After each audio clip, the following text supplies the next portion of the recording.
CPN team yatangarije abanyamuryango bose muri rusange ko umuntu wese uzaba atarakora igice cya liveness kugira ngo hagumye abungabunge account ye, iyo account izakurwaho. Urasabwa gukora liveness verification kugira ngo ugumye usigasire KYC wakoze cyangwa se know your customer waba warabahaye. Reka turebere hamwe byinshi bitandukanye. Benshi mwakomeje kumbwira ko gukora iyi liveness biri kugorana, hanyuma umenye byinshi usabwa kugira ngo iyi liveness ubashe kuyihabwa. Mu busanzwe rero aha ni kuri Rugwiro Prozone tuganira ku mafaranga ashingiye ku ikoranabuhanga rya blockchain, tubirebera hamwe kugira ngo bitwinjize mu isi ya web3 maze natwe tubibyaze umusaruro. Uze gukanda subscribe tujye tubana muri updating nk'izo ngizo, wongera ubumenyi muri cryptocurrency cyane kari n'inkuru nke mu matwi y'abanyafrika benshi. Iyi CPN ni project imaze igihe kitari gito kubera ko mu mwaka twasoje w'ibihumbi 2025 bakoze igice cya listing cyangwa se bashyize ku isoko iri faranga rya CPN, ariko barishyira ku isoko nta mafaranga arimo. Ubwo nasohoraga ikiganiro n'ubundi mbabwira ko bikenewe ko muza gukora liveness, muri comment nabonye umuntu umbwira ko byibura yaba yarabikujemo amadolari 5. Hanyuma ubwo ari muri bake kuko abenshi ntago bari bagejeje amafaranga cyangwa se coin za CPN ushobora kuvunjamo zikabyara amafaranga nk'ayo ngayo. Yaristinze ku giciro gito, abanyamuryango benshi bava mu mushinga nk'uko uri kubibona hano. Abangaba bari abantu natumiye, hanyuma kandi uze no kureba bari ku mining. Ahangaha mu bantu 32 batanu nibo bari active, abenshi bacitse intege. Ubwo rero CPN yaje kubona ko bitagihagije, hanyuma ubwo ni mu gihe yari imaze kuduha izi coin za CPN, imaze kubona ko bidahagije. Izi za CPN zo baraziduhaye, urabona ko zanditseho ko zoherejwe bamaze gukora distribution y'izi ngizi y'izi CPN. Barangije baravuga bati mu mining inc cyangwa se C inc, hanyuma tuzakosore ibijyanye n'igiciro cyangwa se ibijyanye na listing. Ahangaha rero izi balance ubona ziri hano bazakuramo n'izindi ziri verified, then babone kuduhereza ibyo twamayininze. Ibyo ngibyo rero byari biciyemo. Bari gusaba ikijyanye na liveness kugira ngo haze kubaho kumenya ama account adakora. Igice cya liveness project nyinshi zitandukanye zikifashisha nyuma y'imyaka myinshi yashize, mu gihe hari kuba igikorwa cya mining ya Bitcoin. Abantu benshi baguraga ama robot ndetse bakaba banagurira abantu begeranye kugira ngo babakorere mining ya Bitcoin kugira ngo binjize coin nyinshi nyine zayo. Hanyuma abandi bubatse project za blockchain nyuma yuko Bitcoin ibayeho, bareba amwe mu makosa Bitcoin yakoze maze bo ntibayasubiramo. Ubwo harimo Dr. Nicholas ndetse na Sheng Jiaofani bubaka project idasaba kuza kuba wakoresha imashini ihenze cyangwa se nguze no gukoresha robot, ahubwo ukore wowe ibyawe. Ubwo rero liveness yaje mu gice n'ubundi kiri new version mu bijyanye na project zose zishingiye kuri blockchain. Uretse ko liveness ntago ari hano honyine bayisaba, no mu mabank n'ahandi hatandukanye. Ujya ubona ko iyo ugiye gukora nka sim swap wenda ya Airtel, MTN, baragufotora. Iriya ni liveness. KYC muri rusange yikora urimo kugura iriya sim card, bakakwandika, bamara kukwandika bakemeza ko ari wowe, bakayiguha.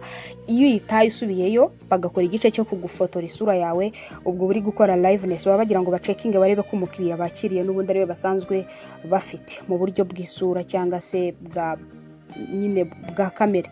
Okay, ahangaha rero usibye n'ibyo bigo bindi by'itumanaho no mu mabank n'ahandi hatandukanye, iki gice cya liveness baragikoresha cyane. Aha rero kubera ko muri CPN nkubwira ko abantu bari baracitse intege dushingiye kuri iyi mibare dufite hano, abenshi babivuyemo, bateguje igikorwa gitegeka buri muntu wese ko agomba gukora liveness kugira ngo abungabunge KYC, hanyuma abashe kubona ibyo CPN network imutegurira birimo guhabwa izi inc dollar cyangwa se dollar inc coin dufite ahangaha. Baragira bati mu gihe cyose uzaba utakoze igice cya liveness verification, KYC yawe ntago izaba ibungabunzwe. Hanyuma rero abantu benshi bari kugera kuri iki gice bikaba ariho bigoranira. Aha rero niho tugiye kurebera hamwe uko ushobora kubigenza cyangwa se icyo usabwa kugira ngo umenye ko iyi liveness uyemerewe. Urumva hari abantu bari baracitse intege, kandi mu gucika intege muri network nyiri umushinga aba failings cyangwa se muri project runaka kuba atagufite uri active aba failings, kubera ko hano baba bashobora kukubyaza umusaruro mu buryo bwinshi butandukanye, nko kwamamaza, hari ama application abikora n'ibindi bikorwa byinshi bitandukanye. KYC uba wakoze ni igiciro gikomeye cyane, nubwo wakora KYC gusa akaguha amafaranga.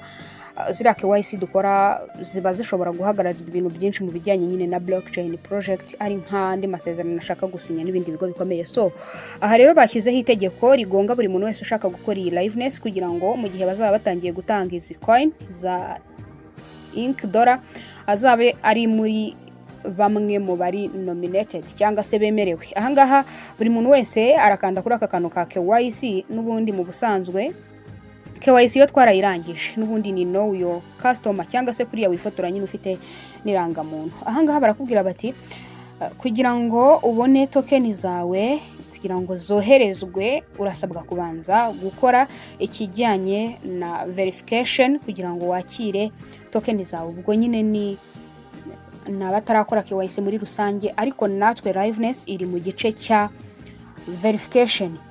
Ubwo ngubwo rero ahangaha barakubwira ngo igikorwa gihari ahangaha ni cyo kugira ngo ba verifying isura yawe cyangwa se bongere basubiremo ku isura yawe. Liveness ikorwa na telefone ifotora neza, kamera yayo y'imbere ikora neza, hanyuma ukayerekeza mu maso bagafata ibice bitandukanye. Bashobora kukubwira ngo unyeganyege, useke n'ibindi byinshi bitandukanye. Ahangaha barakubwira bati kubw'umutekano ushobora kuba wakora ikijyanye na liveness, kirihuta cyane kuko baraza kuza kuba bari kwifashisha igice cy'isura ngo hakenewe iki rero. Buri muntu wese uza kuza gukenera gukora iyi liveness, nyiri umushinga yatezemo agatego gateganya iminsi 10 uri gukora mining uri active. Mu gihe cyose uri buze kuba utari active nago iyi liveness iri buze gukunda. No kuvuga ngo kubera ko bagambiriye kumenya neza umubare w'abantu bari mu mushinga cyangwa se bavuyemo, niyo mpamvu bategetse iyi minsi 10. Barakubwira bati you need 8 more days to reach the required 10 days sticks. Ahangaha ni ukugira ngo uba uri mu mushinga, uri muri project, uri murakora mining, ubu ngubu hano nyine ufashe iminsi 2 ukongeraho iyi 8 dusigaje, ubu ushobora guhita ukora liveness. Ntabwo bigoye, impamvu abenshi biri kubananira nuko CPN twari twarayiretse, project yayo twari twarayiryamishije kubera ko nta kintu yigeze itanga. Aha rero ni ukugerageza mukongera mugakora mining byibura iminsi 10, hanyuma udasiba. Ariko umunsi wasibye ntabwo bawubara, udasiba hanyuma bakakubwira kwifotora. Byo ntabwo bigoye, cyangwa se binageze igihe cyo kubikora ukabona biri kukugora, nshobora kuzongera gukora ikiganiro nkabibereka muri rusange. Ahangaha ushobora no kutazaza wirirwa ujya hara kuri karakantu ka KYC ukabirebera ahangaha, kubera ko aha naho bakwereka iminsi umaze uri kumayininga. Ibyo mayininga biba bibara hano countdown. Ahangaha haza amasaha agize umunsi, ku isaha tuba turi kwinjiza izi ngizi bitewe n'abantu ufite, ariko hari n'abatinjiza izi, hanyuma ibyo mayininga byose bikaza bikiteranya.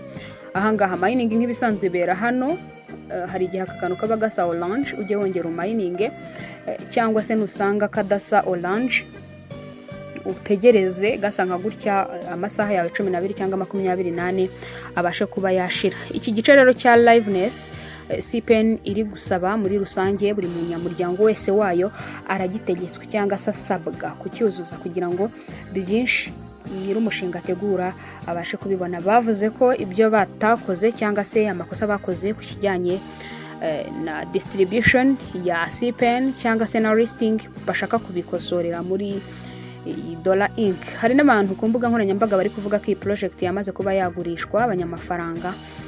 Biba bikivugwa, biba bikiri muri speculation, nta confirmation y'ayo makuru ahari, ariko ni biri ku mbuga nkoranyambaga. Birasa rero nkaho biramutse bikunze ko baba barayihaye undi muntu, birumvikana neza ko byaba ari ibintu byiza cyane, kubera ko abanyamuryango benshi nicyo bagambiriye cyangwa se nicyo bashaka ko habaho kugira ngo iyi project izamuke. CPN ikurikira Pi Network mu kugira abanyamuryango benshi.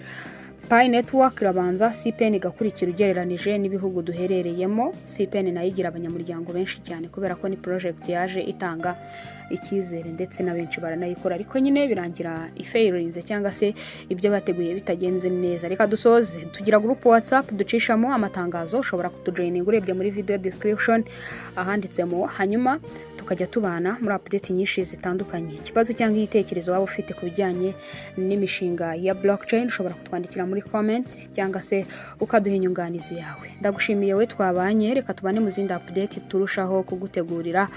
Ahangaha nibyo byonyine uzajya uhora uhumva. Imana ikurinde naho ubutaha.